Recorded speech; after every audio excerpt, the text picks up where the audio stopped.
Hai, Tot. Kalau lu pengen punya artefak purba zaman-zaman peninggalan dinosaurus, mungkin lu harus punya barang yang satu ini. Dan ya gue nggak perlu sebut namanya dan nggak perlu kasih tau, kalian udah tahu ini adalah iPhone 5S. Gue udah buat konten ini mungkin di tahun ini ada 2 atau 3 video dah. Gue lupa lah. Tapi intinya ini video closingan penutupan terhadap iPhone seri yang sangat-sangat artefak ini di tahun 2024. And maybe pembahasan gue di tahun 2025 mungkin pertengahan agak sedikit beda nanti. Jadi gue upload untuk akhir tahun ya. Nah, untuk 5S ini nih udah nggak dianggap sama sekali sama si pihak Apple Kerouac. Nah, di sini kalau kita mampir ke website resmi si Apple Kerouac, dia tuh kalau kita lihat yang paling mentok semontok ya kayak pantat mantan gue itu, ini cuman dapat Gen SE 1 ya. iPhone SE Gen yang pertama yang paling kecil dan yang ukuran 4,7 inch paling jadul itu kayak iPhone 6 aja. Intinya gen-gen iPhone 6. Nah, intinya 5S ini sudah tidak dianggap oleh Apple Kerouac. So, what do you think about this very fucking on? Ya, apa yang kalian pikirkan dengan handphone ini?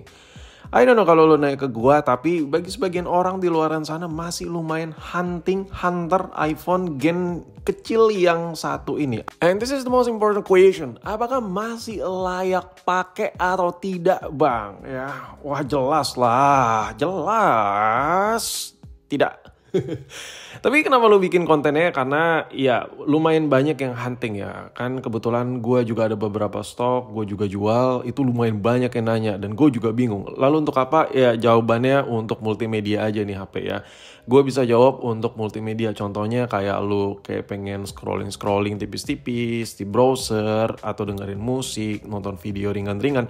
Handphone gini masih oke-oke aja. Selebihnya kalau buat dijadiin pure buat HP utama ya udah berarti lau ora sehat pisan, bos. Nah, kalau kita lihat dari samping, ini adalah iPhone yang the real kotak boxy ya. Ini paling maskulin boxinya. Bang, bukan iPhone 4 atau 4S, bukan. iPhone 4S dan 4 biasa itu juga boxy. Cuman di cekungannya masih ada landai-landai. Kalau ini the real tegas kotak gitu. Udah nggak ngotak gitu kayak gue gitu. Intinya handphone ini adalah handphone yang pada saat launching orang banyak lumayan komplain karena dipakai di tangan tuh agak sakit karena agak tajam-tajam saking kotaknya. Nah, kalau dibandingkan dengan HP-HP lain, kalau dibandingkan dengan iPhone gen di atas ini itu udah ngikutin Android gitu. Layarnya makin besar. Jadi iPhone 5S ini adalah iPhone gen terakhir, ciri khasnya Apple dari peninggalan mendiang Steve Jobs, boy. Kalau lu udah beli iPhone di atasnya itu layarnya udah 4,7 inci dan di atas-atasnya. Contoh aja kayak iPhone 7 tapi ada seri plusnya, iPhone 6 tapi ada seri plusnya, iPhone 6s tapi ada seri plusnya, udahlah seri biasanya 4,7 besar, ada varian plusnya lebih besar lagi ya kan. Nah, pada saat perilisan itu orang banyak komplain karena sebelum ada gen iPhone 6 itu orang pada seneng pakai iPhone dengan ciri khasnya yang mudah dimasukkan ke kantong. Tapi ada juga yang setuju-setuju aja karena memang ada beberapa user iPhone pada zamannya itu butuh layar besar. Nah, sedangkan kalau lu pengen bener-bener pure ciri khasnya Steve Jobs ya, buat lu yang terpesona, terpana, merana, tata, ya ambil varian 5S. Tapi gue gak tahu buat apa. Nah, semenjak lahirnya iPhone 4,7. Nah, di situ Androidan udah pada gemper. Oke, gini mainnya nih si Apple nih. Oke, gua hadirkan layar segede samudra ya kan. Itu udah pasti killer parah layarnya. Dan bener aja, sampai ke tahun sekarang inovasi Apple terhadap display itu sangat minim. Kita bisa lihat sendiri inovasinya apa? Tompel Pukima Dynamic Island pada saat ini sampai di tahun hampir 2025. Nah, sedangkan si Android kita nggak butuh beli HP Android harga sampai 20 juta, 30 juta untuk mendapatkan layar yang besar dan bezelnya tipis. Ya kan? Nah, balik lagi ke topik. Jadi ini adalah sebuah iPhone yang benar-benar ciri khas Apple pada masanya. Makanya gue bilang ini adalah peninggalan artefak kuno ya, karena semua warisan Apple yang sangat dikdaya itu ada di handphone ini. Jadi handphone ini nih cocoknya memang buat lu yang butuh buat multimedia yang ringan-ringan, atau lu emang suka sama desainnya, atau lu pengen coba pakai iPhone tapi mulai dari gue pengen coba pakai Apple tapi mulai dari dengar musik atau nonton video aja. Daripada beli HP yang speknya underrated kayak gini, mendingan ini sih emang kalau buat cuman HP buat gacoan lah ya. Nah, Ini juga iPhone Gen 5S ini adalah iPhone pertama, Gen pertama yang pakai sidik jari di home button-nya. Ya memang kita kalau ngomongin soal inovasi dalam hal sekuritas masalah handphonenya, ya Apple agak kurang gitu untuk masalah inovasi dalam lock screen per lock-lockannya ya kan. Sidik jari, Face ID, sidik jari, Face ID, Face ID, Face ID, Face ID, Face ID, Face ID until to now. Nah, yang gen-gen terakhir pakai home button ada sidik jari klik-klik itu si varian 6 dan 6S. Di atas itu ya home button udah mati ya. Ada home button cuman pajangan aja bisa ditekan-tekan dengan feedback dari taptic. Untuk bagian bawahnya ini yang gue suka dari 5S. Ada jack audionya, gue gak perlu jelasin, lu udah pada tahu. Makanya gue bilang ini handphone bener-bener enak buat multimedia karena lu gak perlu pakai sambungin Bluetooth atau beli dongle tambahan untuk pakai sebuah earphone, headset, apapun itu ya.